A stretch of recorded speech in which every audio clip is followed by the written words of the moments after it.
Heathrow Airport Holdings, the owner of the UK's busiest airports, have released their interim results showing that in the second quarter, revenue fell 85% and passenger numbers were down over 96%. It comes as the airport's chief executive urges the government to allow passengers to be tested for COVID-19 on arrival to rescue the summer tourism season. And John Holland-Kaye, the Heathrow Airport chief executive, joins us now. Good morning to you. Good morning. People have been calling for something to happen at the airports for a long time now. We've seen lots of pictures of Heathrow over the course of the last few months with passengers all queuing up, very difficult social distancing measures, not everybody wearing masks. This was early on, of course. It's a different picture now. You're saying that you could get this up and running in the next 2 weeks. I think lots of people are saying, why have you not managed to do it before now?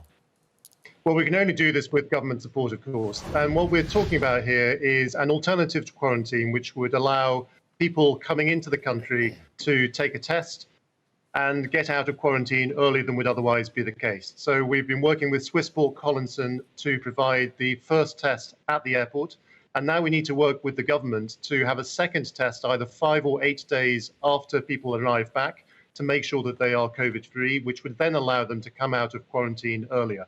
But only the government can decide whether people can get out of quarantine earlier with a test. And that's why we're calling on the government to work with us to provide this alternative to a 14-day quarantine, which would have been so helpful to people coming back from Spain, but will also be helpful for people travelling to other countries that are currently considered high risk or that could become high risk if there is a second wave in some of the other European countries.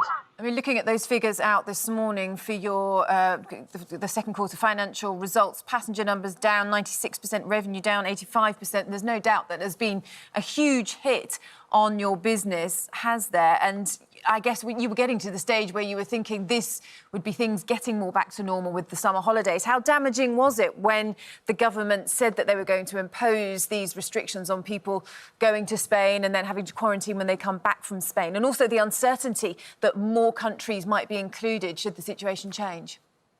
Well, as you say, the whole aviation sector has been devastated by COVID, and we only want to reopen if we can do so safely. So we won't take any steps which would have a risk of reinfection.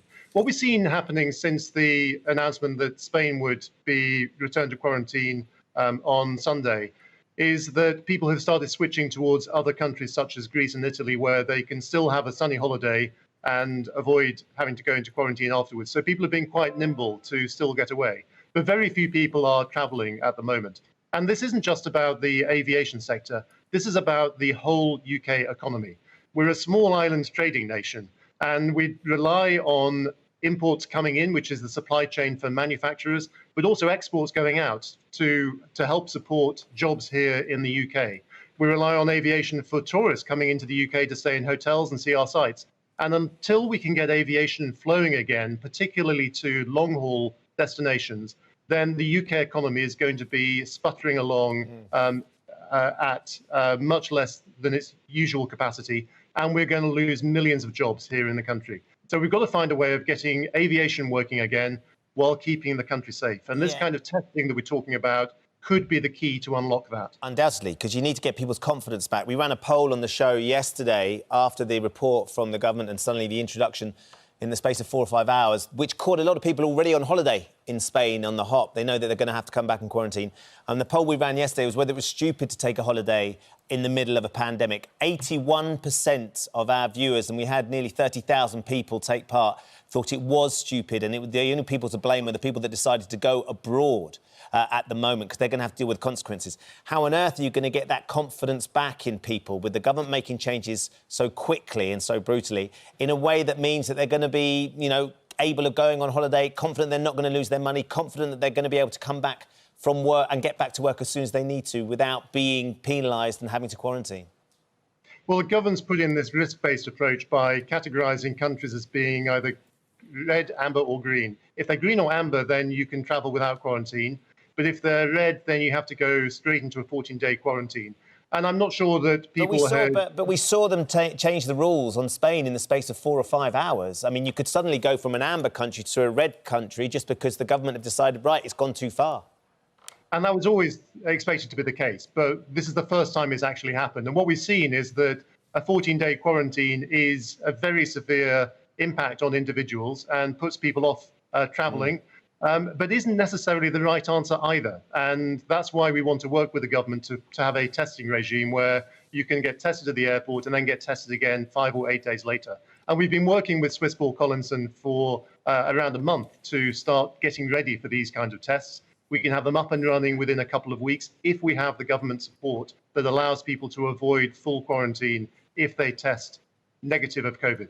So this is a really fantastic opportunity for us to work with the government to get the economy moving again. Do you fear that this impact on aviation, though, might be more long-lasting, might reach right into the future? Because, of course, you know, business will be reconsidering about sending employees over to foreign countries for conferences. People are reconsidering holiday plans. You know, that could last for years and years and years. You're down to one runway now. I know you're doing repairs on another one, but obviously there's the issue of the third runway. This might not even be needed, might it, if people are actually thinking, I'm not going to be flying as much as I used to? Well, if we rebuild the UK economy, as we all hope that we will do, then we will need that third runway again in the future, because we will be an independent trading nation trying to sell our goods all over the world to the growing markets of the world, many of which are a long way away and can only be accessed through a hub airport such as Heathrow, which has been at capacity for the last 15 years. And if we're not flying to those countries through Heathrow, we'll be flying through Charles de Gaulle instead. Our independent country will be relying on our European competitors to get us to global markets, which is not acceptable for a global Britain. We need a third runway at Heathrow. But we need to, first of all, focus on keeping the country safe and rebuilding the economy. And getting people flying again will be part of that, because millions of jobs in this country rely on aviation for their success. And we need to protect those jobs as much as we can. And testing could be the key that unlocks that. We saw a little clip while you were talking there, John, of what looked like a strange little robot going around, around the halls of some of your terminals just there. Can you explain a little bit what that is and what it's doing? Yeah, that's a UV robot. It uses ultraviolet light to deep clean areas that can't easily be got to. And you saw it there going into one of our toilets. What we do is we map out the toilet into the robot's memory. It works its way around the room using UV light, and that zaps any kind of bugs to emergency room health standards. So that makes sure that people are kept safe. And it's just one example of the kind of pioneering techniques we're using to make sure people are absolutely safe on their journey.